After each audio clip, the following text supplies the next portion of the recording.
Buenas tardes a todos y a todas. Le damos la bienvenida a la primera conferencia vinculada al acercamiento y profundización de temas del campo de la virología. Agradezco en nombre del Consejo de Formación en Educación de la Administración Nacional de Educación Pública de Uruguay al doctor Rodney Colina su generosidad en estos tiempos con tantos avatares y tantas ocupaciones para dedicar un espacio de intercambio con nosotros los educadores.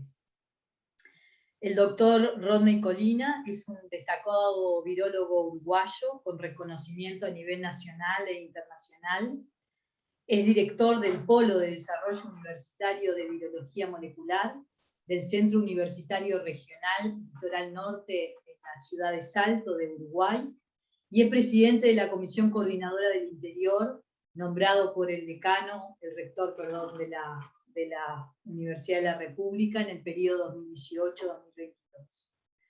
Es un honor para nosotros que el doctor, en medio de tantas ocupaciones científicas, como decía, docentes, y también de asesoría, porque es miembro del Grupo Asesor Científico Honorario, nombrado por el gobierno de Uruguay en este periodo de pandemia, para asesorar en temas científicos al respecto, tenga la disposición de ofrecernos este espacio académico, que bueno, esperamos que sea muy valioso para todos los participantes.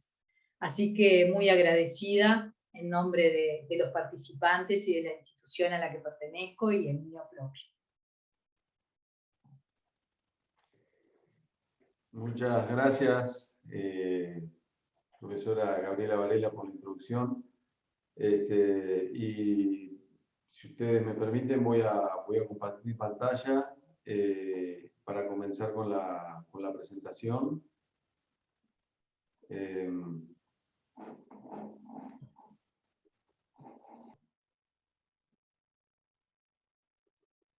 Bien, ¿ahí se ve bien? Sí, por mí sí. Bien. Perfecto. Primero que nada quiero darle las buenas tardes a todos y a todos quienes puedan seguir esta charla. La idea de presentar esta charla a propuesta de Gabriela ha sido muy importante desde el punto de vista de cómo ordenar la información y cómo transferirles de una manera ordenada lo que hemos ido aprendiendo en este tiempo. Y bueno, la idea de la primera charla del día de hoy va a estar focalizada en los conceptos que tienen que ver con los temas básicos de virología, qué es un virus, un poco de la historia de los virus. También ver en contexto otras pandemias que hubo en la historia de la humanidad, en particular focalizándonos en una de ellas. También ver en detalle las características principales de los virus, la importancia de estudiarlos, la diversidad viral que existe, focalizándonos posteriormente en el coronavirus y de ahí en adelante algunos temas que todos ustedes conocen, pero que me parece importante que los repasemos. Y en la próxima clase hablaremos de los temas específicamente de investigación, lo que está haciendo Uruguay desde la ciencia y la tecnología, en colaboración con colegas de la región y colegas del mundo, para poder estudiar un problema que se ha convertido, creo que hoy en día, en el principal problema a nivel mundial en lo que respecta a la sanidad humana. En particular voy a empezar contándoles que los virus existen hace miles de años y que de hecho existen vestigios en los genomas de muchas especies de la existencia de virus, de algunos de los virus que conocemos, muchos de los cuales están impactados en nuestro genoma y que son muchos de ellos virus que ya no existen más, que son parte del pasado de la evolución de las especies, pero en particular contarles que en 1886 el científico alemán Adolf Meyer realizó un experimento en el cual, a partir de una planta enferma, una planta de tabaco enferma, lo que hizo fue extraer el fluido de la savia de la planta, inyectarla en una planta sana y pudo recrear la enfermedad. De esa manera pudo demostrar que existía a través del inóculo algo que no sabían qué era, que podía recrear la enfermedad en una planta nueva. Posteriormente, Ivanovsky, microbiólogo ruso, llevó adelante una serie de experimentos en los cuales utilizó filtros de porcelana que habían sido diseñados e inventados por Charles Chamberlain, quien fue discípulo de Louis Pasteur. Chamberlain lo que hizo fue desarrollar unos filtros de porcelana que tenían poros tan pequeños que no permitían el pasaje de las bacterias. Cuando uno pasaba un fluido a través de esos filtros de porcelana, no era posible recuperar bacterias en el fluido que salía del filtro, por lo tanto se removían todas las bacterias de ahí. Los poros eran entonces más pequeños que el tamaño de una bacteria, que era lo que se conocía en aquel momento. Ivanovsky utilizó estos filtros de porcelana para hacer un filtrado proveniente de una planta infectada. Esta planta de mosaico del tabaco infectada hizo un extracto y posteriormente lo que hizo fue filtrado y al inóculo obtenido lo inoculó, lo transfirió a una planta sana, generando nuevamente la enfermedad.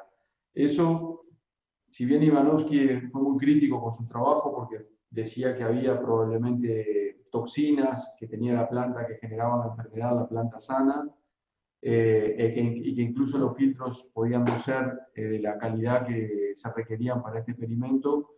Los experimentos que él hizo generaron una base importante para demostrar que había algo mucho más pequeño que una bacteria que generaba la enfermedad en la planta de mosaico del tabaco. Retomó sus experimentos Beijering, un científico holandés, que hizo el mismo experimento que hizo Ivanovsky, y demostró, sí, en condiciones mucho más estrictas de experimentación, que había un fluido que salía del otro lado del filtro de porcelana a partir del filtrado de la planta enferma del mosaico del tabaco, y que ese fluido poseía una sustancia contagiosa que generaba una enfermedad. Por eso le llamó contagium vivum fluidum a ese componente que filtró, y le pusieron el nombre, le colocaron el nombre en aquel momento de virus, que proviene de la palabra latín, que significa veneno en latín. Así que esos fueron los primeros indicios de la existencia del virus, de lo que era un virus, algo que sabían que existía, que no sabían de qué se trataba, que era mucho más pequeño que una bacteria. Acá tienen una imagen a la izquierda de lo que es lo que fue el primer virus descubierto a través de ellos, que fue el virus del mosaico del tabaco, y a la derecha una imagen mucho más avanzada, obviamente, realizada en 1939, en la que se demuestra por microscopía electrónica la existencia de ese virus que se llamó el virus del mosaico del tabaco, que fue el primer virus descubierto y fotografiado en esos años por los investigadores que aparecen en la imagen. Existen otros virus que han generado enormes problemas a nivel global en la historia de la humanidad, y existen virus detectados en todos los seres vivos hasta ahora estudiados. En todos los seres vivos que se puedan imaginar, en bacterias, hay virus, en protozoarios, hay virus, en peces, en plantas, en el mundo animal, existen virus, en las aves, por supuesto,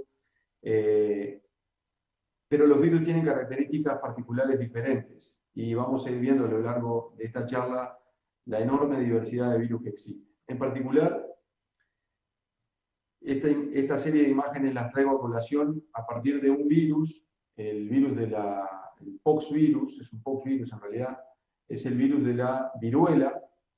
Es un virus que generó enormes problemas en el mundo, no hace tantos años atrás, hace 150, 200 años atrás, en los cuales hay reportadas enfermedades severas causadas por este virus y millones de muertes. Se habla de 300 millones de muertes y hasta 500 millones de muertes causadas por este virus de viruela, y que a partir de una vacuna muy casera que genera un científico llamado Edward Jenner, quien es el primero en descubrir lo que es una vacuna. A partir de la generación de esa vacuna y de una observación que él hace, que les voy a contar brevemente, se logró generar a nivel global, a lo largo de los años, un sistema de vacunación mundial que ha permitido confirmar hoy en día que el único virus que existe erradicado por la humanidad a través de la vacunación es la viruela. Es el único virus que hasta el día de hoy se ha podido erradicar del mundo, y su erradicación fue certificada oficialmente en 1980. La viruela generaba enormes pústulas y lesiones en los niños, generaba problemas de sobreinfecciones enormes de grande a nivel de la piel, y generaba una infección masiva y la muerte. Edward Jenner descubrió, observando unas mujeres que estaban en una granja, colectando leche, haciendo lo que tiene que ver con el proceso de vaciamiento de las ubres de la vaca, ¿verdad? En forma mecánica, con las manos. Descubrió que estas mujeres no se infectaban con la viruela, siendo que todo el resto de la población de la zona donde ellas vivían estaban infectándose y se estaban muriendo. Entonces, él observó que las pústulas de las vacas que se obtenían a través de raspaje podían contener algo que protegían a estas mujeres que estaban ordeñando las vacas. En particular, lo que hizo Jenner fue, tomó un niño de unos 9 años, y le hizo un raspaje en el brazo, obtuvo una pústula de una vaca que estaba siendo ordeñada por estas mujeres que en teoría no se estaban infectando con la viruela, y lo que hizo fue poner en contacto estas pústulas de la ubre de la vaca con el brazo del niño, y al mes de ese, contuvo la pústula de la vaca durante unos días en el brazo del niño, y unos cuantos días después, inoculó al niño con el suero de un paciente que estaba efectivamente infectado con la viruela, y el niño no desarrolló la enfermedad. De ahí, a partir de ahí, Jenner propuso que había algo que se generaba en las personas, en ese niño en particular, que lo protegía contra la infección, en este caso de la viruela, a partir de estas pústulas de las vacas. Después se supo, con los años, que esas vacas contienen un virus, estaban infectadas por un virus parecido al de la viruela, pero que no generaban una infección masiva y letal en el hombre, y que le permitieron generar, en ese caso al niño y posteriormente a lo largo del tiempo al resto de la humanidad, una activación del sistema inmunitario, algo que ahora tenemos muy estudiado y que voy a hablarles algo la próxima semana, que tiene que ver con los principios básicos de generar inmunidad de mediano y largo plazo en una persona. Así que podemos decir que Edward Jenner fue el primer científico del mundo que descubrió, a través de la observación científica y de la capacidad enorme de creatividad que tenía este hombre, la producción de lo que fue la primera vacuna a nivel global. Existen otros virus pandémicos. Les recuerdo que la viruela también fue un virus que se dispersó globalmente y que generó enormes problemas a nivel mundial, y hay distintas descripciones a lo largo de la historia de la humanidad de los problemas que causó la viruela. Otros virus pandémicos, el virus de la poliomielitis. Esta piedra tallada de 1400 años antes de Cristo muestra a una persona con una pierna más delgada que la otra, lo que pudimos comprobar a lo largo de los años, que era provocado por un virus que se llama el virus de polio. Este virus de polio es un virus que ha causado enormes problemas en la humanidad a lo largo del tiempo, y es un virus que genera parálisis flácida. En particular, en esta imagen bastante impactante, ver la deformación que causaban los niños y los problemas respiratorios. Lo que vemos a la izquierda de la imagen son respiradores artificiales de la época, en la cual se incubaban ahí a los chiquilines y se les daba asistencia tanto a chiquilines como a adolescentes y también adultos, por problemas causados a partir de enfermedades causadas por el virus de polio, en particular problemas neurodegenerativos y problemas también de desarrollo a nivel de la persona. Para este virus en particular, que existen 3 serotipos, se generó una vacuna para la cual todos estamos vacunados.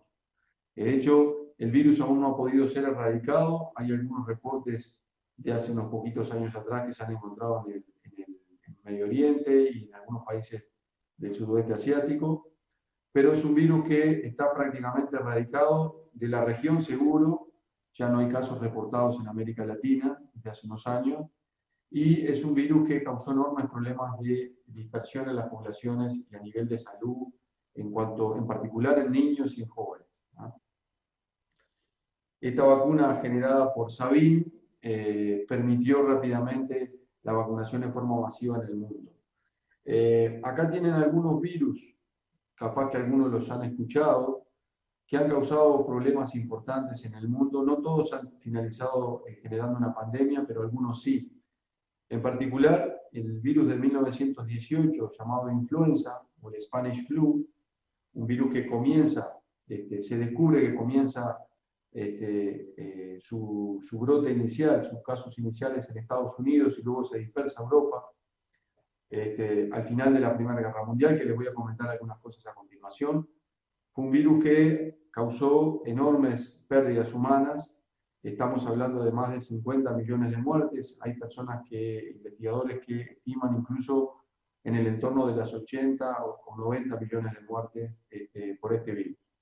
Posteriormente hubo otros virus que generaron problemas, otros virus de influenza que generaron problemas, virus de gripe, como están ahí, como ven ahí en la imagen. En particular, surgieron algunos otros virus con una letalidad importante, como fue el West Nile virus, que es un virus muy importante que se transmite por mosquitos principalmente. Y aparecen otros virus en la historia reciente, como el virus del HIV, descubierto en 1981, que se transforma rápidamente en un virus pandémico y que es hasta el día de hoy un virus pandémico. La diferencia es que para el virus del HIV, gracias a la ciencia y a la investigación que se ha hecho de forma muy exhaustiva, se han logrado desarrollar fármacos que han controlado la dispersión del virus y han controlado sobre todo las muertes, permitiendo que hoy en día las personas que están infectadas con HIV puedan tener una sobrevida mucho más larga en el tiempo y una buena calidad de vida. Así, en la historia de la humanidad hubieron muchísimos otros virus. En particular, en el 2002 aparece el SARS coronavirus, lo que podríamos decir el SARS-CoV-1, virus que fue rápidamente contenido, que causó en el entorno de las 700 y pico de muertes, con una letalidad importante, y que fue rápidamente contenido y ni siquiera llegó a tener una dispersión de alerta tal como para que generara una epidemia en un continente, por ejemplo, y mucho menos una pandemia. Posteriormente, en el 2012-2013, aparece otro coronavirus, que es el MERS, es el virus del Medio Oriente, que genera unas pocas muertes con una letalidad muy importante, un virus que aparentemente no tenía una capacidad de transmisión muy alta. Como podrán ver, hay a lo largo de la historia distintos tipos de virus que han generado problemas, algunos virus con una enorme letalidad, como es el virus del ébola, virus que ha sido contenido hace poquito tiempo atrás a partir de unos brotes que hubo en África. Esta imagen es una imagen tomada de la revista Caras y Caretas en 1918, que ya demostraba en aquel momento, durante la pandemia causada por la gripe española, la influenza de 1918, las principales protecciones que una persona debía tener para protegerse de una infección por un virus que se transmitía por vía aérea. ¿Ah? Ahí tienen la distancia física, guantes, se colocan incluso una especie de ventilador en la nariz que le va permitiendo esclarecer el aire, tienen también desinfectantes, usan también ropas adecuadas, en fin, protección facial, en fin. Pero esto recrea los miedos y las cuestiones que llevaron a desarrollar medidas de protección personal, lo que llamamos las no farmacológicas, ¿verdad? Que llevan a la protección hoy en día, en la actual pandemia que estamos viviendo, como ustedes saben, hacer medidas centrales para evitar los contagios.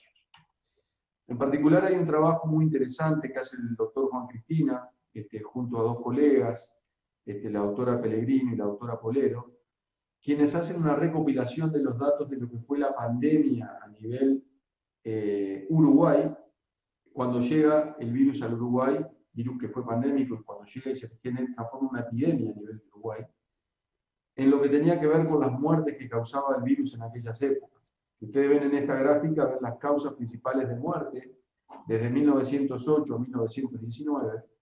En aquellas épocas la gente se moría principalmente por problemas circulatorios y se moría también por problemas de tuberculosis pulmonar, principalmente.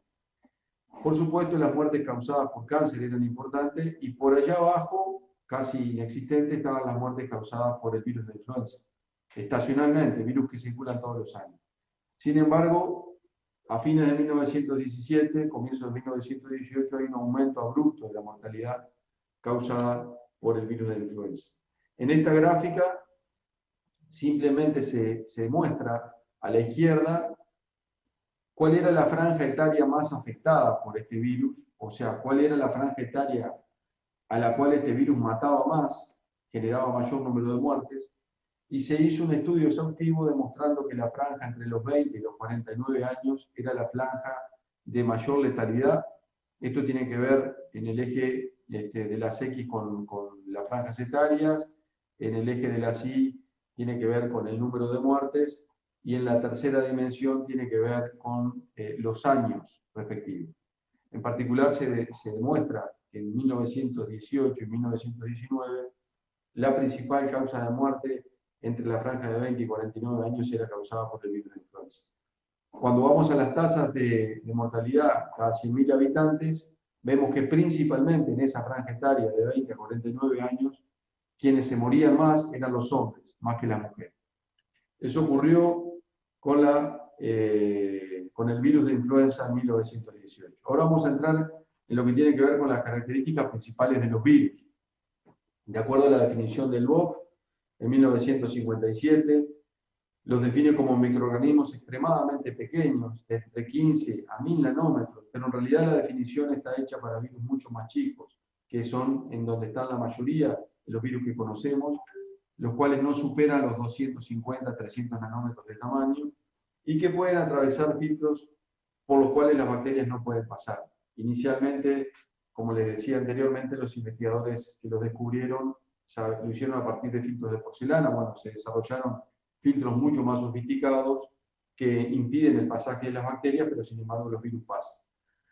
Estos microorganismos tienen algunas características muy particulares. Tienen como genoma, como información genética, ADN o ARN, el ácido desoxirribonucleico o el ácido ribonucleico. Es importante destacar acá una diferencia grande con respecto al resto de los seres vivos, ya que todos nosotros poseemos como material genético ADN, bacterias, todo el mundo procariota, todo el mundo eucariota, y eucariotas superiores, por supuesto, y ahí nos podemos ir a todas las clasificaciones que existen, dan cuenta de que todas las células tienen en su interior ADN como material genético. Los virus pueden contener ARN como material genético, ¿ah? E incluso vamos a ver algunos niveles mayores de complejidad que estos virus tienen, que estos microorganismos tienen. Ese ácido nucleico está cubierto por una capa de proteínas, es una cubierta proteica formada por subunidades proteicas que interaccionan entre sí, que se llaman capsómeros, y por fuera de esa envoltura, de esa cubierta proteica, se encuentra en algunos de esos virus una bicapa lipídica que obtienen cuando salen de la célula que infectan. Una cosa importante es que los virus no poseen enzimas metabólicas, no poseen ninguna proteína, ninguna enzima que tenga la capacidad de metabolizar ningún tipo de componente como lo tienen nuestras células eucariotas y las procariotas también. Necesitan de las células para vivir y para multiplicarse, por lo tanto son parásitos intracelulares obligados y por lo tanto necesitan de las células, infectar células y necesitan de esas células para poder multiplicarse. Muy esquemáticamente les muestro acá lo que les decía hoy. Genomas de ADN o ARN de 3.000 nucleótidos a 250.000 nucleótidos de largo. Tamaños de genomas bastante distintos, ¿verdad? Para que tengan una idea, nuestro genoma humano tiene 3.200 millones de pares de base. En haploidía, en diploidía el doble. Quiere decir que nuestro genoma es miles de veces superior de tamaño a lo que es el genoma de un virus, ¿ah? Una bacteria anda en el entorno del millón de pares de bases, millón y pico de pares de bases, según la bacteria que tomemos como referencia, de ADN, obviamente. En el caso de los virus, tenemos ahí a la izquierda lo que es un virus desnudo. Esta imagen en espiral que está en el centro es el genoma viral, la cubierta proteica y lo que tiene que ver con el empaquetado del genoma asociado a estas proteínas virales. En la imagen del medio tenemos virus que son envueltos, ¿verdad? Una capa lipídica membranosa, y por dentro está lo que es la cápside viral y por dentro el genoma viral. Los genomas virales, en realidad, son la excepción casi que de todo el mundo vivo, porque pueden tener para ponerlo en contexto, todos nuestros genomas, el mundo procariota y eucariota, es ADN de doble hebra. Los virus pueden tener genomas de ADN de simple hebra, genomas de ADN de doble hebra y genomas de ADN circular, e incluso segmentados. En el caso de los virus de ARN pueden tener genomas de ARN de simple hebra, pero le agrego una capa más de complejidad. Este ARN puede ser de polaridad positiva y actuar como un ARN mensajero en sí mismo, o de polaridad negativa. Pueden ser ARNs de doble hebra o pueden ser ARNs de doble hebra fragmentados. ¿Está bien? O sea que existe una diversidad en el mundo de la genómica viral enorme y grande. De hecho, hay características particulares en cuanto a lo que tiene que ver con la sobrevivencia de estos virus en ambientes concretos. Los virus que son desnudos, muchos de los cuales conocemos como los rotavirus, los norovirus, astrovirus, los poliovirus, estos que causan la poliomielitis, que se llaman en realidad picornavirus, de la familia de los picornaviridae, son virus que se propagan muy rápidamente por contacto entre las personas. Pueden resistir ambientes muy hostiles, pHs extremos, desecación, pueden propagarse muy rápidamente por contacto entre las personas, por contacto físico entre las personas. De hecho, contaminan mucho de superficies y por eso se dice que se transmiten a través de fomites. ¿Está bien? En el caso de los virus envueltos, son virus mucho más lábiles, son virus que, debido a que tienen una bicapa lipídica que los rodea, son mucho más lábiles, por ejemplo, a los detergentes, al hipoclorito, a la radiación, a la desecación, y por lo tanto resisten mucho menos en el ambiente que los virus desnudos. Los coronavirus, en particular el que nos está generando el problema ahora, es un virus envuelto, y se transmite de persona a persona a través de partículas de agua, por la saliva, ¿verdad? Y a través de superficies contaminadas en las cuales esas partículas quedan por unas horas o incluso en algunas superficies por algunos días, no más de 72 horas, y pueden llegar a ser un punto de contacto, una vía de contacto por la vía nasal u oral en la persona. Las dimensiones de los virus. Otra cuestión central de la cual les venía hablando anteriormente. Se descubrieron indirectamente a través de un filtrado. En particular, cuando estamos hablando de lo que es el MKS, ¿verdad? La métrica, estamos hablando de que 1 centímetro son 10 a la menos 2 metros, ¿verdad? Cuando nos vamos un poquito más abajo en la escala y ya necesitamos la utilización del microscopio óptico, todo lo que está por debajo del centímetro y hasta el milímetro, o incluso un poquito menos, lo podemos ver con nuestros propios ojos. Cuando nos vamos a estructuras más pequeñas, necesitamos sí o sí el uso de la microscopía óptica, con luz natural o con luz artificial, a través de lentes que aumentan el campo visual. En particular, así podemos visualizar células de plantas y animales que andan en el entorno de las 10 a la menos 4, 10 a la menos 5, hablando siempre en términos de metros, ¿verdad? Esa es la unidad que estamos utilizando.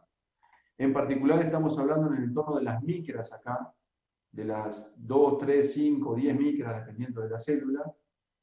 Hay células que pueden ser muy grandes, y cuando necesitamos ver una bacteria, ya estamos en el borde de lo que podemos ver con un microscopio óptico, ¿sí? En particular, las bacterias son muy pequeñas, están en el orden de 1 micra o menos, y algunas bastante menos, dependiendo de cuál hablemos. Esto tiene que ver con que la limitación máxima que tiene la microscopía óptica es ver el mundo procariota, e incluso con ciertas limitaciones.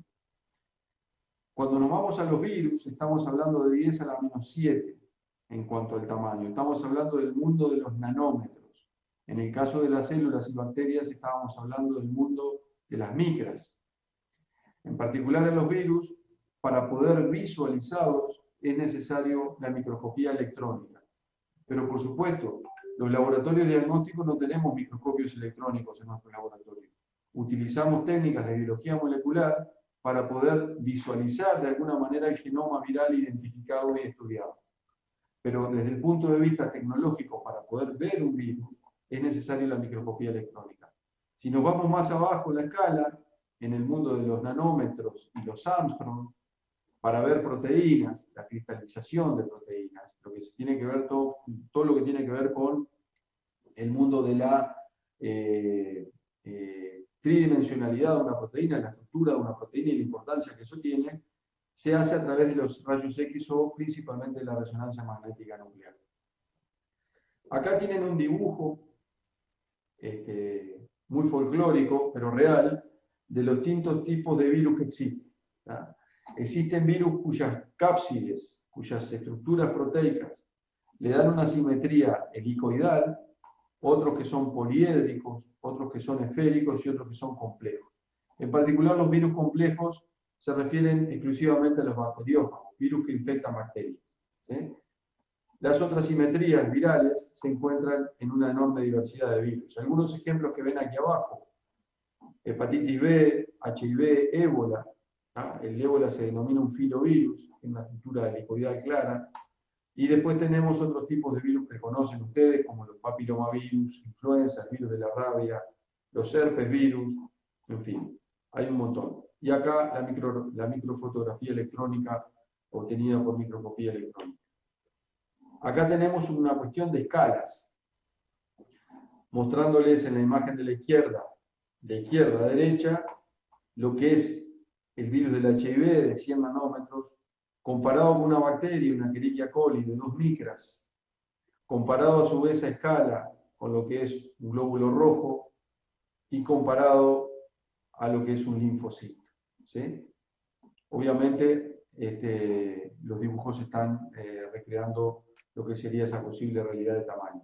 Y acá las formas virales distintas que encuentran. Algunos virus que capaz que han escuchado en la prensa, por ejemplo el Zika virus, es un virus que se transmite por mosquitos. El virus del Zika está ampliamente distribuido en el mundo y ha generado problemas. En Brasil, ustedes saben, recientemente, hace unos años atrás, hubo problemas importantes. Otros virus como el virus de la gripe, del HIV, el ébola, en fin. Acá tienen una foto que me parecía importante mostrarles del actual coronavirus. ¿Está bien?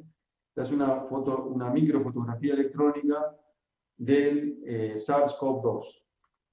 Acá tienen otros virus que tienen que ver como lo son los rotavirus, los bacteriófagos, y acá tienen el virus del ébola, que es un filovirus.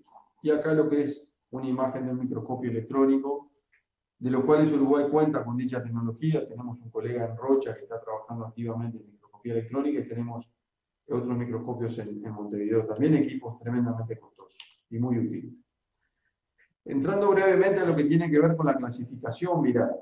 Este científico, David Baltimore, que ganó el premio Nobel en 1975, descubrió, a partir de un virus, la existencia de una enzima que se llama la transcriptasa reversa.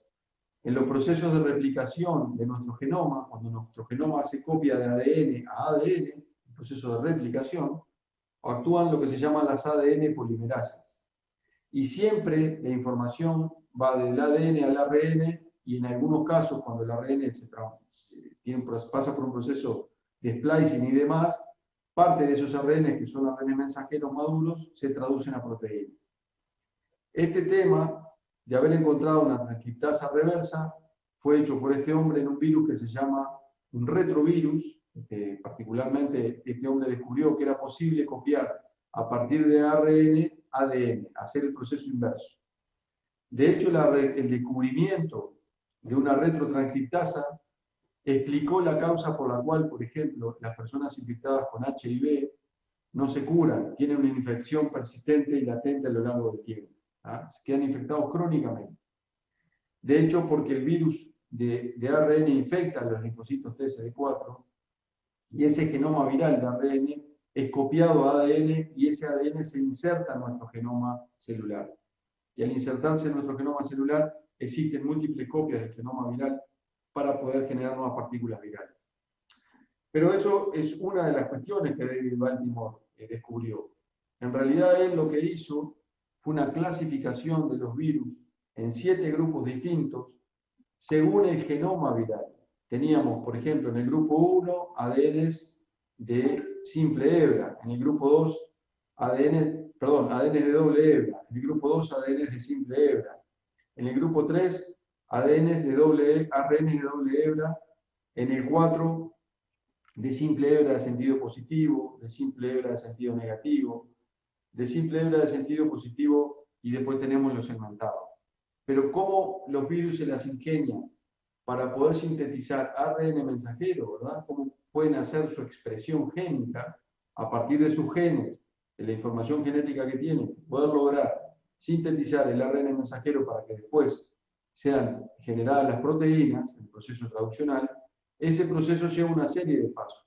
Y en base al grupo en el cual se encontraban estos virus, él hizo una clasificación que se llamó la clasificación de Baltimore. Posteriormente, en base a la clasificación de Baltimore y en base a muchos estudios de muchos científicos a lo largo y ancho del mundo, se logró establecer una clasificación viral que es la que se mantiene hasta hoy en día, a grandes rasgos. En particular, dentro de lo que es el mundo de los virus de ADN, y en esto no los quiero aburrir, simplemente contarles que existe una enorme diversidad viral. Simplemente contarles que de los virus de ADN, tenemos virus de ADN con simetrías complejas y simetrías psicosaédricas, ¿de acuerdo? ¿Se acuerdan de las proteínas virales que rodean ese ácido nucleico? Dentro de los psicosaédricos tenemos virus desnudos y virus envueltos. Dentro del grupo de Baltimore tenemos distintos tipos de genomas, y en particular les voy a nombrar algunas de las familias virales que existen: la parvovíridae, la circovíridae, poliomavíridae y otras más. En particular, algunas que ustedes conocen. Por ejemplo, el papillomavíridae es donde se encuentra uno de los virus que ha estado hace unos años atrás, debido a la existencia de una vacuna, que es el virus del papiloma humano, que genera cáncer de cuello de útero y que genera otros problemas de salud. Está dentro de lo que es este grupo. Tenemos los virus que se llaman los adenovirus, que causan diarreas y problemas importantes en niños, sobre todo. Los hepatnavirus, que causan, como el virus de la hepatitis B, que causa problemas de hepatitis muy graves en las personas. Los herpes virus, ahí tenemos distintos virus, como la varicela zoster, el herpes 1, el herpes 2, el herpes 6, los citomegalovirus y otros. Y después tenemos otros virus como los poxvirus y parvovirus. Los parvovirus causan enormes problemas en los perros, por ejemplo, diarreas en perros muy complicadas. El mundo de los virus de ARN es gigantesco de grande. Tenemos virus de ARN con simetría icosaédrica, con simetría helicoidal, dentro de la simetría helicoidal envueltos, y dentro de lo que tiene que ver con los virus icosaédricos tenemos los desnudos y los envueltos. En particular, tenemos que los virus con genoma de ARN pueden tener distintos tipos de genomas en cuanto a su estructura genómica. Tenemos virus de ARN segmentados, virus de ARN de sentido positivo, con ARN de sentido positivo, virus de ARN de sentido negativo. ¿Está? Algunas familias virales que ustedes conocen, o que tienen especies que ustedes conocen. Una de ellas, por ejemplo, los picornavirus. Los picornavirus son los virus de la poliomielitis, los enterovirus. Otros virus que están dentro de este grupo son, por ejemplo, los poliovirus, el virus de la poliomielitis que les mostraba al principio. Otros virus que están acá, importantes, por ejemplo, los retrovirus, el virus del HIV, o HTLV, otro virus primo hermano de él. Los coronavirus, este muchacho que tanto estamos conociendo estos días.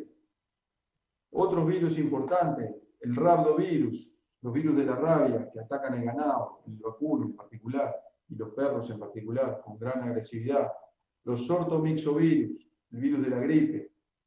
Y así podemos seguir con otros virus que son tremendamente importantes. Por ejemplo, los adenovirus, virus que generan, hay un virus que se llama el virus de Junín, son virus tremendamente letales para el ser humano. O sea que tenemos una enorme cantidad de virus. Algunos que ustedes conocen con otro nombre, que están dentro de este grupo, los flavivirus, el virus del dengue, el virus de la fiebre amarilla, entre otros. para que vean simplemente la enorme diversidad viral que hay, y obviamente de lo que les estoy hablando no solamente son virus que afectan a nuestra especie, sino a todas las especies conocidas. ¿Está bien? Ahora vamos a entrar a hablar de características concretas de lo que tiene que ver con la replicación viral.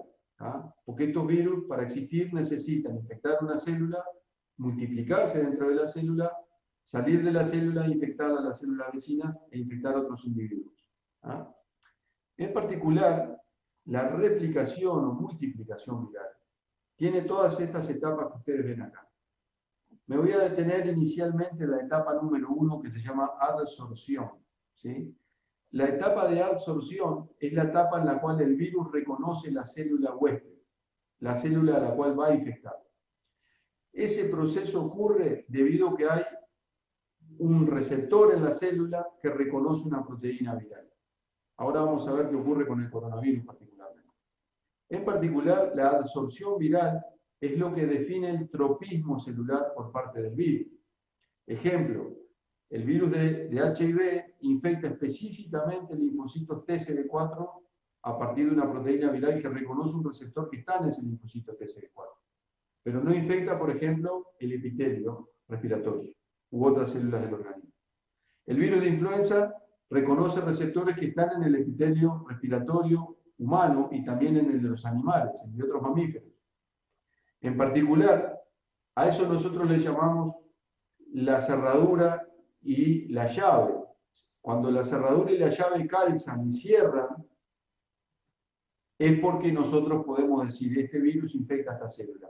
De hecho, yo hago un ejemplo muy tonto, pero muy sencillo de entender. Cuando nosotros tenemos en un edificio cualquiera un manojo de llaves y tenemos muchas cerraduras, es probable que tengamos que ir una por una encontrando cuál es la cerradura exacta para esa llave para poder abrir esa habitación. En el mundo de la virología pasa exactamente lo mismo. No todas las llaves abren todas las cerraduras, son ampliamente selectivas y eso es importantísimo. Entre otras cosas, porque parte de la terapia antiviral que se genera es para bloquear que la llave entre a la cerradura, una de las cosas que se hace. ¿Ah? Entonces, el primer proceso es el reconocimiento virus-célula a través del receptor celular y la proteína viral. A esto se le llama adsorción. Posteriormente, el virus penetra la célula, se desensambla, libera su genoma y estos virus, este genoma viral, se apodera de la maquinaria molecular de la célula y comienza a utilizar toda la maquinaria de replicación celular, todo lo que son las ADN polimerasas en muchos casos. En particular, se apodera de todo lo que tiene que ver con el ensamblaje y la biosíntesis de proteínas, que el virus no lo lleva consigo, porque muchos de los virus tienen la información genética para su propia ARN polimerasa viral o su propia ADN polimerasa viral. ¿Está bien? Entonces hay un proceso de síntesis, después hay un proceso de ensamblaje de la partícula viral y finalmente el virus es liberado de la célula hacia el exterior por distintos procesos. Puede salir por gemación o puede generar huecos en la bicapa lipídica celular y producir la lisis celular. ¿Está bien? Algunas cuestiones que me parece interesante que retengan. La mayoría de los virus de ADN se replican utilizando parte del citoplasma y en el núcleo. ¿Tá? Pero los virus de ARN principalmente se replican en el citoplasma, no requieren de una pasada o de un ingreso al núcleo celular, con algunas excepciones, como por ejemplo pasa con los retrovirus que ingresan al núcleo de la célula para replicarse. Algunos conceptos importantes. Este dibujito, más allá de lo que contiene, me parece importante que se los explique en términos de lo que significa biológicamente la mutación. La mutación genética es un cambio que ocurre en el proceso de copiado del genoma, puede ser nuestro genoma, puede ser el genoma viral. En el proceso de replicación genómica ocurren procesos de cambios y mutaciones debido a errores que hay en el proceso de copiado. Durante el proceso de la replicación, nuestros genomas eucariotas, de hecho los eucariotas más superiores, más avanzados, tenemos un proceso muy afinado de corrección de errores. Por lo tanto, nuestros genomas, cuando se replican y cometen errores en el copiado, existe un proceso que se da en tiempo real, que es el proofreading o corrección de errores, que lo hace la ADN polimerasa que está copiando el genoma. Ese proceso de corregimiento de la mutación, o sea, evitar poner lo incorrecto, hace que nuestros genomas tengan una hipomutabilidad. Nuestros genomas evolucionan muy lentamente a lo largo del tiempo y acumulan mutaciones muy lentamente a lo largo del tiempo. Incluso más, en nuestras especies que se reproducen sexualmente, para que haya un cambio mutacional que sea heredable a la generación siguiente, eso tiene que ocurrir a nivel de la línea germinal, o sea, de aquellas células que producen espermatozoides o los ovocitos. ¿Está bien? Entonces, ¿podemos tener, sí, mutación genética? Claro que sí. A nivel de la piel, cuando nos exponemos con el sol, por ejemplo, por los rayos ultravioletas. Pero eso nos va a generar a nosotros un problema como individuos a nosotros, un cáncer de piel, que no lo vamos a heredar a la generación siguiente. Pero en el caso de los virus, cuando los virus mutan, y ahora voy a explicar el proceso que hace el virus, los virus heredan todas las mutaciones que tienen a la generación siguiente. No existe en el virus la reproducción sexual o asexual. Multiplican sus partículas virales de a millones dentro de la célula. Y todas las mutaciones que ocurren son transferidas a la generación siguiente. ¿Está bien? Entonces, los virus necesitan mutar para existir. Es un concepto muy importante. ¿Por qué? Porque los virus carecen de un procesamiento de los errores, o sea, no pueden corregir los errores y por lo tanto lo que hacen es acumular mutaciones a lo largo del tiempo. De hecho, hay una estimación muy vaga hecha. Algunos virus se dicen que en una semana mutan, cambian, lo que cambia nuestro genoma en 8.000 o 10.000 años. ¿Está bien? Una estimación, para que ustedes tengan idea la diferencia, la ventana temporal de lo que tiene que ver en la magnitud de lo que tiene que ver con la cantidad y bueno, y lo otro que tiene que ver con el impacto de la mutación. Otro concepto importante que no les mencioné, nosotros utilizamos un poquito menos del 2% de nuestro genoma. Por lo tanto, muchas veces que hay una mutación en nuestro genoma por un error en el copiado, o por factores ambientales, o por factores de otro tipo, esas mutaciones pueden caer en ese 98% del genoma que no utilizamos. Por lo tanto, son mutaciones silenciosas. En el caso de los virus, ellos utilizan el 100% del genoma. Y tienen, de hecho, entre un 90 y un 95% del genoma que es codificante, que da lugar a un ARN mensajero que posteriormente es traducido a proteína. Entonces, el proceso de la hipomutabilidad o la hipermutabilidad es una observación que nosotros hacemos desde el mundo de la virología que nos preocupa y mucho, porque la hipermutabilidad viral genera un proceso evolutivo viral muy rápido, adaptativo a un medio ambiente cambiante, en un tiempo mucho menor que lo hacen, por ejemplo, los genomas de ADN. En particular, esta hipermutabilidad hace que una persona se infecta con un virus de ARN, por ejemplo, con este virus coronavirus, y el virus dentro de nuestras células va generando mutaciones en forma constante, algunas de las cuales son seleccionadas por el proceso de selección natural y son los que van a liderar, digamos, los procesos de infección futuros. ¿Ah? ¿Cuáles son las consecuencias de esta hipermutabilidad viral? Las consecuencias de la hipermutabilidad viral tienen consecuencias directas en algunos contextos en particular. Acá les hice un dibujo, les muestro un dibujo muy concreto, llevando a la comparativa de lo que ocurre con el virus del HIV u otros virus, en los cuales se genera, en base a la genética viral, en base al genoma viral, se genera una droga determinada, evitando, por ejemplo, que el virus ingrese a la célula. Por ejemplo, ese fármaco lo que hace es bloquear el receptor celular e impide que el virus ingrese a la célula. El virus, debido a la capacidad mutacional que tiene, va generando cambios y va generando alteraciones en esas proteínas que interaccionan con el receptor celular, hasta que en un momento logra cambios de tal magnitud que hacen que burlen el fármaco, burlen ese bloqueo y puedan ingresar a la célula de otra manera. ¿Está bien? Esos procesos de escape que el virus hace lo hacen también para las vacunas. ¿Bien? Las vacunas, que es otro mundo distinto al que les estoy hablando ahora, tiene que ver con que nosotros generemos inmunidad frente a algo determinado y los virus lo que hacen es adaptarse a eso, no todos por suerte, pero muchos hacen eso, se adaptan en este proceso mutacional que poseen y pueden escapar de lo que tiene que ver con la presión selectiva que le estamos poniendo, un fármaco o una vacuna en particular. Existen otros mecanismos de diversidad, de generación de diversidad viral, en los cuales no voy a entrar específicamente, pero los virus segmentados, por ejemplo, caso el virus de la gripe, que tiene un genoma segmentado, como el virus el virus del rotavirus, que tiene un genoma segmentado, los dos virus de ARN de distinto tipo. Pero hay un fenómeno que hay acá, que me parece importante demostrárselos y explicárselos. Algunos virus pueden infectar distintas especies de mamíferos. En particular, pueden infectar distintas especies de aves también. ¿Sí?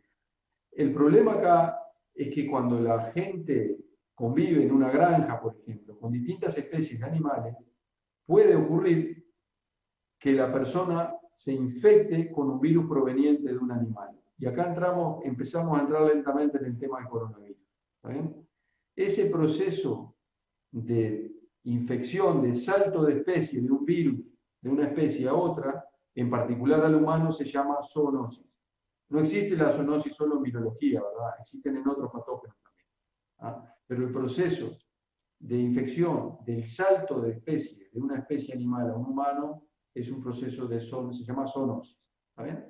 En particular, en el virus de influenza, lo que se demostró, en el caso del H1N1, que todos vivimos en el 2008, 2009 y el del 1918, y los otros que estaban en la imagen inicial que les mostré, que existen algunos actores en las granjas que son importantes. Uno de ellos es el cerdo.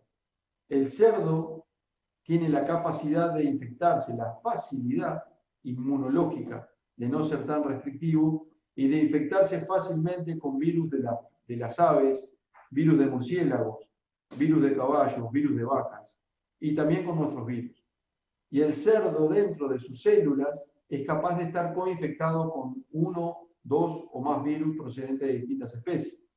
Y dentro de esas especies, lo que ocurre dentro de una célula, cuando una misma célula se infecta con virus procedentes de distintas especies, ocurre lo que se llama un reordenamiento de segmentos y se genera un nuevo virus. Un virus que tiene segmentos genómicos procedentes del ave, segmentos genómicos procedentes del cerdo y de repente de otra especie más, o de un murciélago, por ejemplo. Y se genera un nuevo virus que antes no existía, naturalmente se genera. Y este concepto me parece importante que lo retengamos. Se da para los virus que son segmentados, pero también se da para los no segmentados como el coronavirus. ¿Está bien? ¿Por qué? Porque la interrelación, la comunicación e incluso el consumo de alimentos mal cocinados provenientes de animales, de fluidos de animales, pueden poseer virus que nos infectan a nosotros y nos generan los problemas por los cuales estamos pasando actualmente. ¿Está bien? Por lo tanto, cuando se generan estos eventos, hay un cierto riesgo basal de generar lo que llamamos virus pandémicos, con potencialidad pandémica. ¿Sí? No quiere decir que todos los virus que se generen en el cerdo o en las granjas, porque si no vamos a salir a matar a todos los cerdos, y no es así, generen estos problemas. Pero cada tanto ocurren estos eventos. Cuando los virus son seleccionados evolutivamente, ocurre lo que estamos viviendo ahora. En particular, el actual coronavirus, el SARS-CoV-2, descubierto en diciembre del 19, ¿ah? Aparece en una persona en particular que se llegó a conocer cuál fue el paciente número 1, el infectado número 1, a partir de un mercado de mariscos en los cuales se sabe que esa persona consumió alimento que probablemente estaba contaminado con materia fecal o que podía estar contaminado con materia fecal proveniente del pangolín. Eso es lo que se está estudiando actualmente, de hecho está en estos momentos bajo discusión y bajo análisis, pero probablemente tiene un link muy importante con el murciélago. se descubrió rápidamente que este coronavirus, el SARS-CoV-2, es un virus que se encuentra dentro de la clasificación que les estoy mostrando acá, que no se las voy a detallar, dentro de la familia Coronaviridae, en particular dentro de lo que se llaman dentro del género de los beta coronavirus, ¿sí? Virus que se originan principalmente en roedores y murciélagos. Lo que se está tratando de estudiar ahora, porque obviamente hay todo tipo de teorías conspirativas que le dan explicaciones distintas a las cosas, hasta ahora lo que se ha podido probar es que probablemente este virus saltó de un murciélago a un intermediario, a un huésped intermediario, y a partir de ahí el humano. Y luego se dispersó la especie. Lo que es claro es que este virus a lo largo del tiempo ha ido mutando y aproximadamente acumula 2 mutaciones por mes, aproximadamente, es lo que podemos decir. Y que este virus, este SARS-CoV-2, a medida que va mutando, se va adaptando mejor a nuestra especie y se va transmitiendo mejor a nuestra especie. De hecho, ya existían antecedentes de otros coronavirus, de varios más. De hecho, tenemos un coronavirus estacional, el OC43, que también puede infectar al humano, entre otros. Y había existido el SARS-CoV-1 y el MERS. Un esquema simple de lo que es el genoma viral, que tiene una región de proteínas no estructurales, o de lo que tiene que ver con lo que serían los genes no estructurales y los genes estructurales.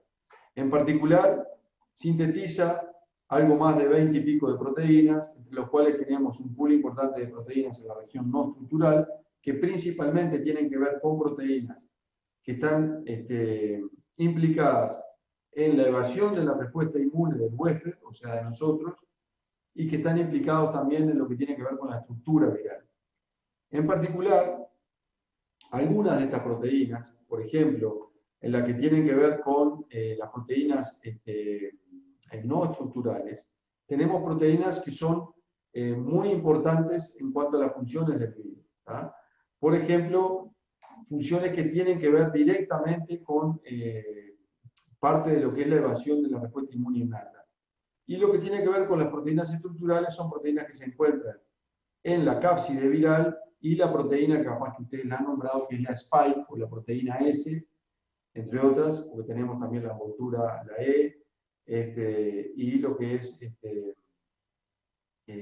la proteína de membrana. ¿Está bien? En particular, se descubrió, muy poquito tiempo después que se descubriera este virus, se descubrió que este virus tenía una llave que se llama la proteína spike, ¿sí? Que reconoce una cerradura específica, un receptor celular que es el AC2, ¿tá? Que es la enzima convertidora de angiotensina 2, ¿tá? Que regula, entre otras cosas, las cuestiones que tienen que ver con la presión sanguínea y demás. Este receptor celular, el AC2, o el ECA, que le dicen también en español, ¿tá? Es la proteína que reconoce a la spike viral, a la proteína del virus, que es la proteína que interacciona con el AC2 y permite que el virus ingrese a la célula. ¿Cómo lo hace? Lo hace a través de un proceso de clivamiento a partir de una proteasa celular transmembrana, que lo que hace es clivar el AC2 y activar a la proteína S. La proteína S tiene 2 subunidades. Y luego el virus ingresa a la célula. ¿Está bien? Rápidamente lo que el virus hace en este proceso de reconocimiento del receptor y posteriormente la absorción y la penetración, el virus utiliza el receptor AC2 a través de una activación de un clivaje específicamente. Ahora, yéndome un poquito de todo lo que tiene que ver con el virus y cuestiones concretas, me parece importante, como información general, y esto es de lo que estamos aprendiendo, ¿verdad? Aparte de lo que es la charla, que siempre nos refiramos a la información oficial de las páginas web oficial a nivel nacional y a nivel internacional. La OMS, el CDC de Estados Unidos, el CDC europeo y el Ministerio de Salud Pública de Uruguay. ¿Ah?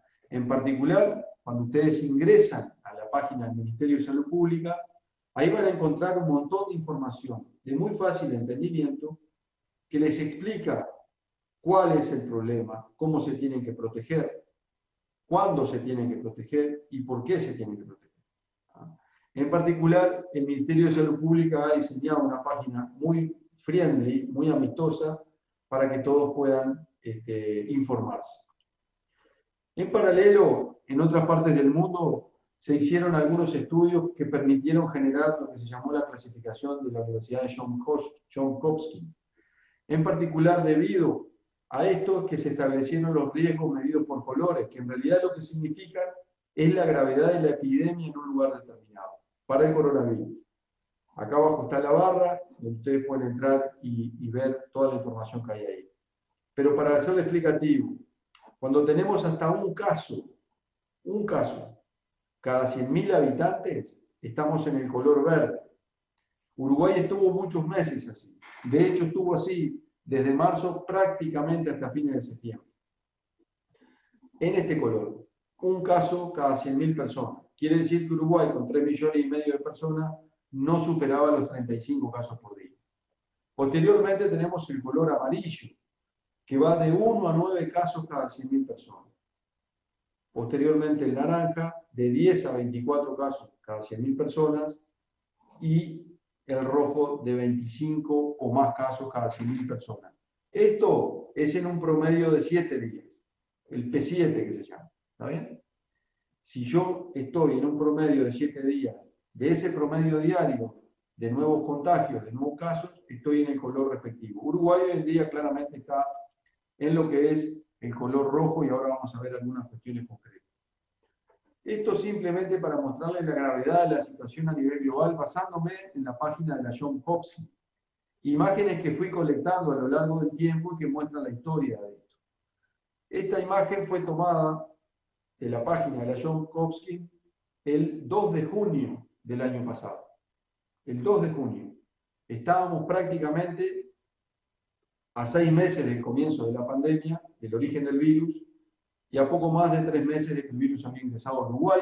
Uruguay se encontraba sin casos, prácticamente, pero sin embargo en el mundo había 6 millones de muertes, 6 millones de casos y 377.000 muertes en aquel momento, el 2 de junio.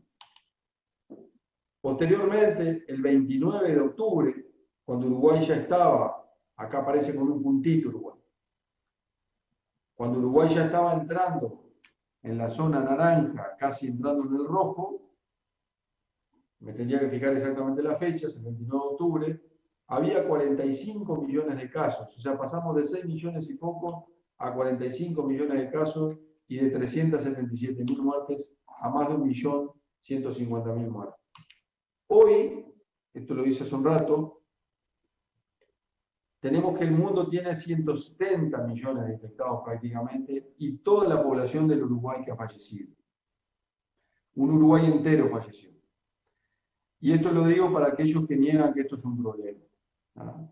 Y lo digo pensando en que la única forma de salir de esta situación es vacunándonos. No existe otra forma. ¿Ah? Y les exhorto a todos, con el mayor de los respetos obviamente, a que se vacunen. Porque es la única forma de poder salir de una situación tan crítica. En particular cuando vemos lo que tiene que ver con el número de casos por día, también llevado a un promedio de 7 días, Uruguay está entre los 4 o 5 primeros países del mundo en contagio.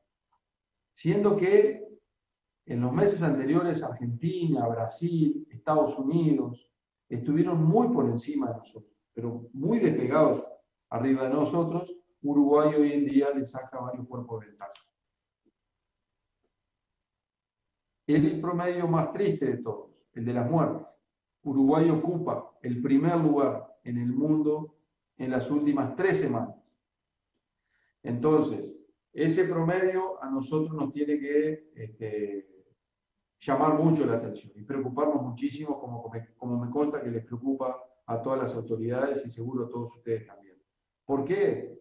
Porque Uruguay está muy lejos todavía para lograr, con el nivel de vacunación que tiene, una inmunidad de rebaño. Aún falta mucho. O sea, ¿qué quiere decir? Que hay mucha población susceptible que se puede infectar. Incluso gente que está vacunada que se está infectando, pero que tiene menos síntomas y que es muy probable que no termine internada, pero que es muy probable que transmita el virus.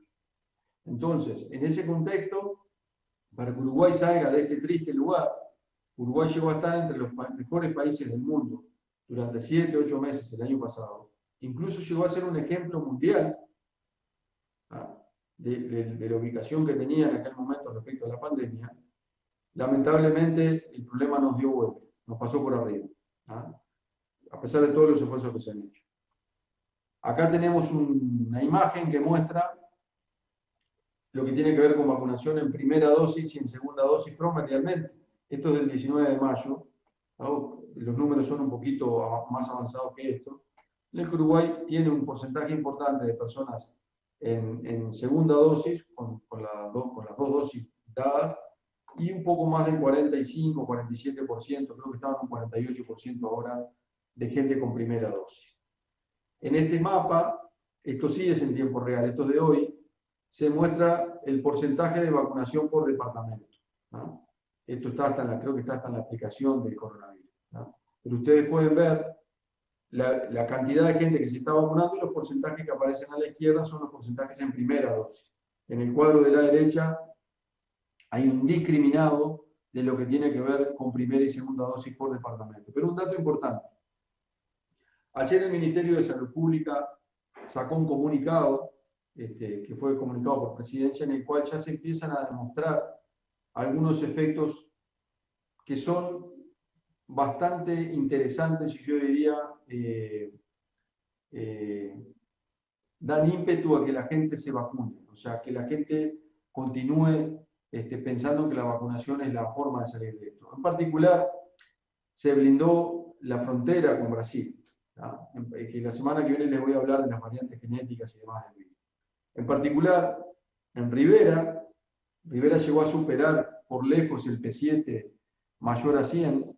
En particular, Rivera tiene una situación muy controlada. Yo no puse ahora el visualizador de casos del SINAE, pero en particular el porcentaje de vacunación de Riveras es bastante alto. Lo mismo en Durazno, lo mismo en Artigas, entre otros departamentos. En esos departamentos que estuvieron muy en el rojo, muy adentro del rojo, se empezó a ver una leve mejoría, ¿sí? Una leve mejoría de los casos graves y una leve mejoría en el número de contagios. Todavía muy débil. Y en esto quiero hacer referencia a algo que dijo mi colega y nuestro coordinador del GACH, profesor Rafael Ravel. Acá tenemos distintas fuerzas. Uno tiene que ver con la vacunación y otro tiene que ver con la movilidad. Las dos van en sentidos opuestos. Cuando la vacunación aumenta, tiene que aumentar y muchísimo para poder frenar una movilidad muy alta. En ese sentido, quien sale ganando siempre es el virus. Cuando la movilidad es alta y la vacunación va a la tasa que va, porque es casi imposible ir más rápido de lo que se va, el virus va ganando y los resultados están a la vista. Pero si entendemos que el uso de nuestras libertades y la movilidad están restringidos y nos cuidamos mucho, lo que hacemos es ayudar a la segunda fuerza, que es la vacunación. Entonces, quiero seguir y terminar la charla del día de hoy diciéndoles algunos conceptos importantes de lo que tiene que ver con el estudio de la genómica viral. El estudio, esto es un árbol filogenético que ven ahí, obtenido de una página web que está en CSI, de Extrain, que permite la obtención de datos genómicos y el análisis de los genomas y demás. En particular, como este virus va mutando a lo largo del tiempo, se han desarrollado métodos de secuenciación de todo el genoma viral en los pacientes infectados, ¿no? Cuando se secuencia, o sea, se sabe el orden de las letras de ese genoma, de ese virus, en una persona infectada, lo que podemos saber, como el virus muta, podemos saber lo que tiene que ver con las cadenas de transmisión entre las personas. Como el virus va cambiando a lo largo del tiempo, podemos seguirle la pista a ese virus, podemos seguirle el trillo al virus, diciéndolo vulgarmente, y poder saber de dónde vino ese virus y cómo se originó. Este es un mapa muy ilustrativo que demuestra los principales mecanismos de dispersión del virus a lo largo del mundo, en particular hecho a partir de este sitio web por gente que trabaja en bioinformática y que utiliza esta información. En ese sitio web existen cientos de miles de genomas secuenciados, ¿está bien? De todo el mundo, ¿ah? Pero en particular, la genómica también nos permite no solo saber el origen el ingreso del virus a un territorio determinado, sino también que nos permite clasificarlos en base a su severidad, a su gravedad, en cuanto a lo que está ocurriendo. En particular, hemos tenido un proyecto de investigación, que la semana que viene se los voy a explicar más en detalle, y estamos trabajando ahora interinstitucionalmente con el secuenciado de los genomas virales, en el cual es posible ver, por ejemplo, aquel virus que se originó del pangolín, teóricamente, o del murciélago, saltó intermediario y después al humano, que pertenecía a ese clado viral B. Recuerden que inicialmente había dos sublinajes del virus genéticamente, el A y el B. Podemos saber que este virus, que pertenece a ese linaje viral B, fue evolucionando a lo largo del tiempo, saltó a Europa, acumuló una serie de mutaciones. De Europa luego salió con otras mutaciones hacia Brasil, ingresó a Brasil donde acumuló más mutaciones, llegó a Rivera. Esto es parte de un estudio que nosotros hicimos. Entonces, el virus original que salió de Asia hace un año es distinto al que tenemos ahora. Tiene muchos cambios genéticos, muchas mutaciones. Algunas son totalmente irrelevantes, otras no. ¿Por qué? Porque el virus está evolucionando y está aprendiendo a adaptarse a nuestra especie e infectarnos cada vez mejor. Por eso se dice que el virus muta, se adapta y en algunos casos se logra transmitir mejor. Se hizo una clasificación internacional a partir de una serie de estudios en la cual el CDC de Estados Unidos escribe estas tres clasificaciones que existen de acuerdo a las variantes genéticas virales que se van generando. Lo que tiene que ver con las variantes de interés son variantes genéticas virales que son de interés, que generan mutaciones, que se les detectan mutaciones, que pueden tener algún cambio en esa llave al unirse a la cerradura, en lo que tiene que ver con la proteína que se une al receptor celular, pero que no genera más que una observación, son variantes de interés. No se ha observado ningún impacto en particular. Cuando pasamos a las variantes de preocupación, quiere decir que las variantes de interés en algún momento dejaron de ser de interés y se transformaron en variantes de preocupación. Se transforman en variantes de preocupación porque se constatan científicamente hechos concretos. Por ejemplo, mayor transmisibilidad, una asociación mayor a una mayor letalidad, o incluso una evasión a los tratamientos o a vacunas. En particular, como no hay tratamientos, estamos hablando de las vacunas. Ahí se transforman en variantes de preocupación. Dentro de las variantes de preocupación está P1, esta B1.1.28, que es el linaje específico de Brasil, está la de United Kingdom, de Inglaterra, está la de Sudáfrica, hay dos de California, y ahora se colocó como variante de preocupación a la variante de la India. Todas estas variantes comparten algunas variaciones genéticas similares. Por ejemplo, han cambiado aminoácidos en la zona de unión al receptor, han quitado partes de su genoma en la zona de unión al receptor de la proteína Spike, han generado otras mutaciones que les permiten adaptarse y transmitirse mejor. En particular, para la P1 que de Brasil está establecido. Entre 1,5 y 2,2 veces más se transmite el virus con virus común.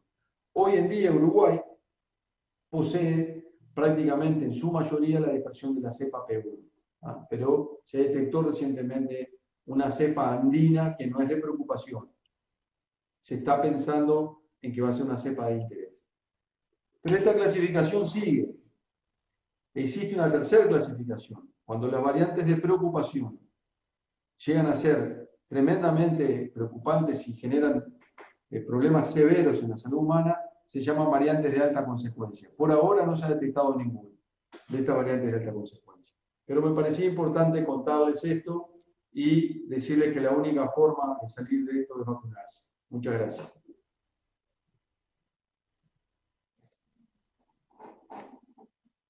Bueno, doctor Colina, muchas gracias por su clara y precisa exposición.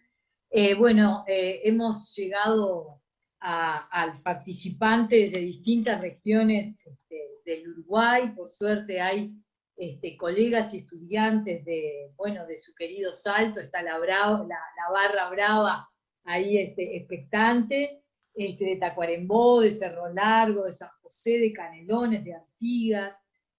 También hay colegas de Brasil, de Argentina, de la Patagonia de Buenos Aires.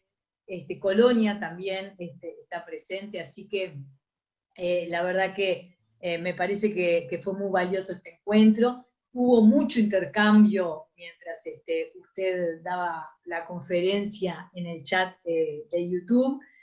Hay preguntas académicas, aparecen una cantidad de dudas también respecto a lo que está circulando en las redes con respecto a la vacunación. El doctor ya adelantó y el viernes que viene vamos a hablar un poco más. El doctor nos va a ilustrar un poco más sobre lo que implica la inmunidad de rebaño y todas esas cuestiones. Tengo algunas preguntas.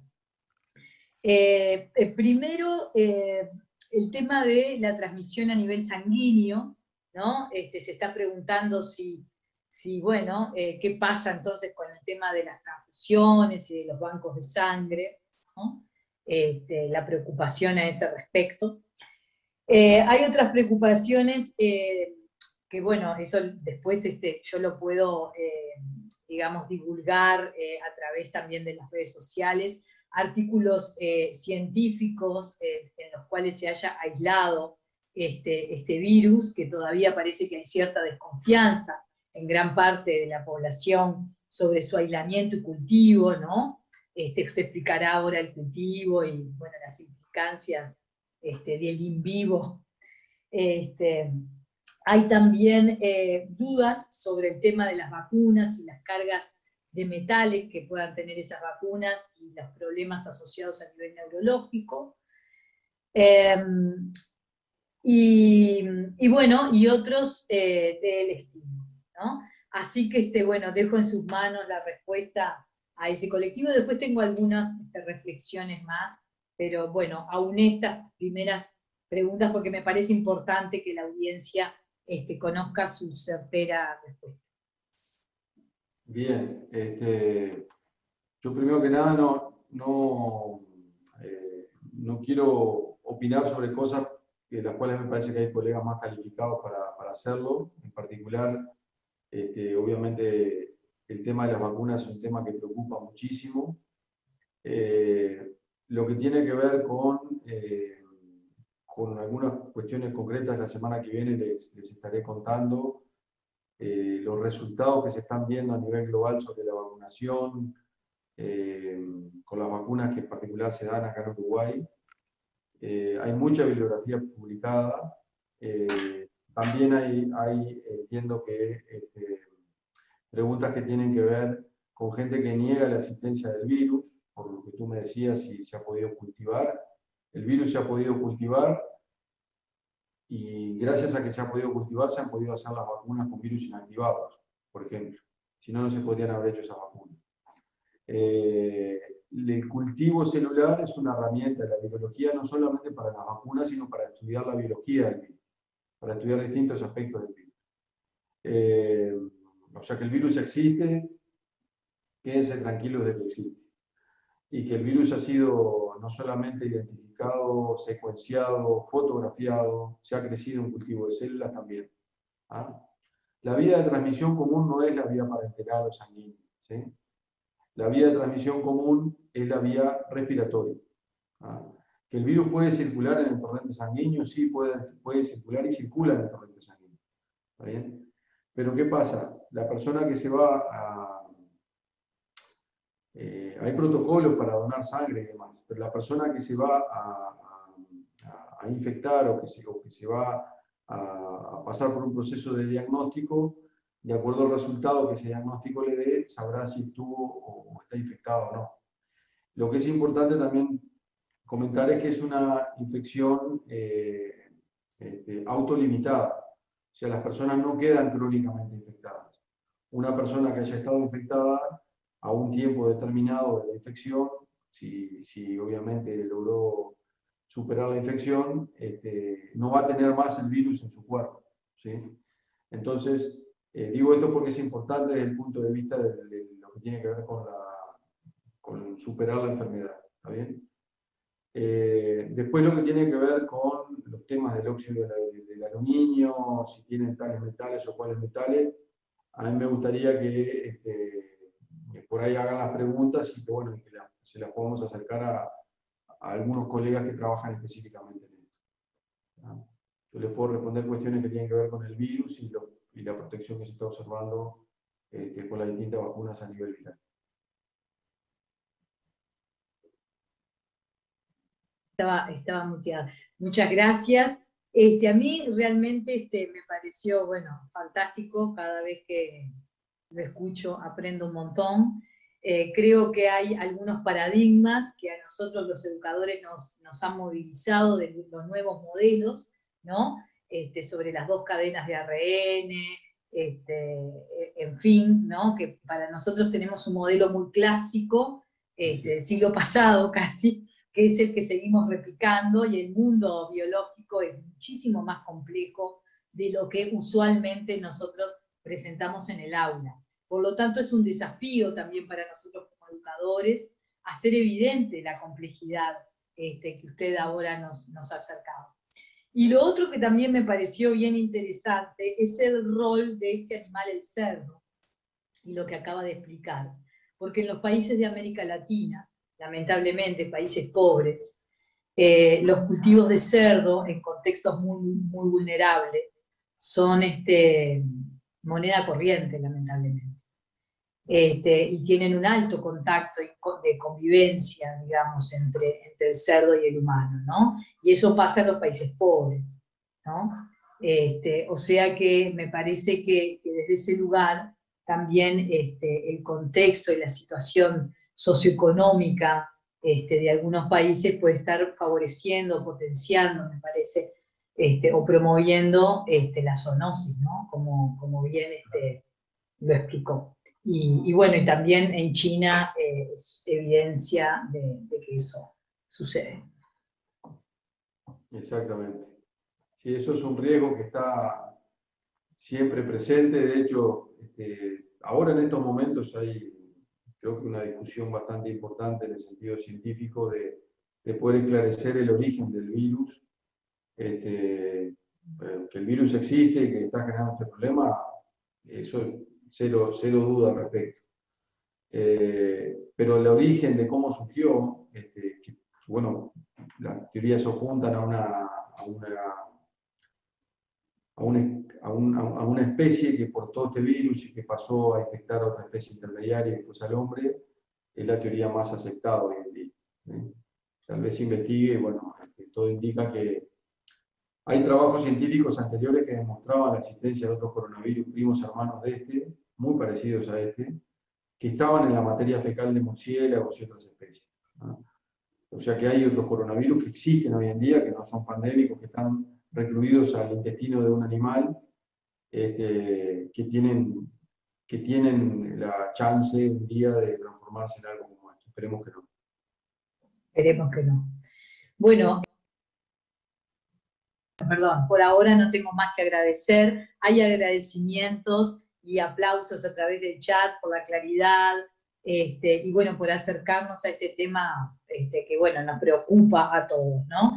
La última parte de la conferencia además dio cuenta de la necesidad de, de comunicar y de divulgar estos aspectos, sobre todo por la cantidad de noticias falsas que circulan por las redes, y que, bueno, se necesita de los educadores para concientizar y para enseñar y para comprender cómo funciona el mundo biológico.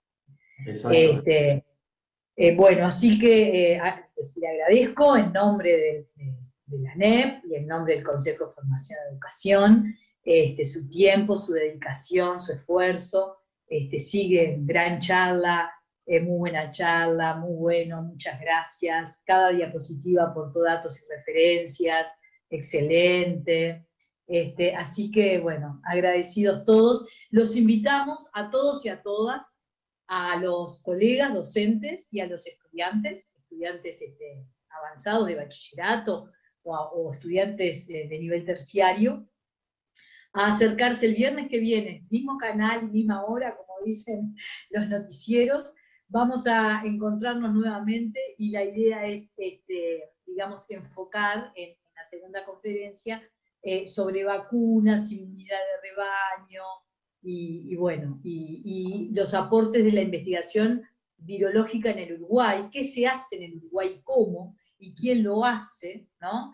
Y las aplicaciones también importantes a nivel agropecuario, no solo en la sanidad humana, sino también agropecuario, de la virología en el país. Seguramente eso contagie también vocaciones científicas, ¿no? Esa es la idea. Así que bueno, le agradezco mucho, doctor, y nos estamos viendo el próximo viernes. Muchísimas gracias a ti por la invitación, a todos los colegas y a todos quienes han podido escuchar la charla. Buenas tardes y buen fin de semana. Muchas gracias, que pase usted muy bien.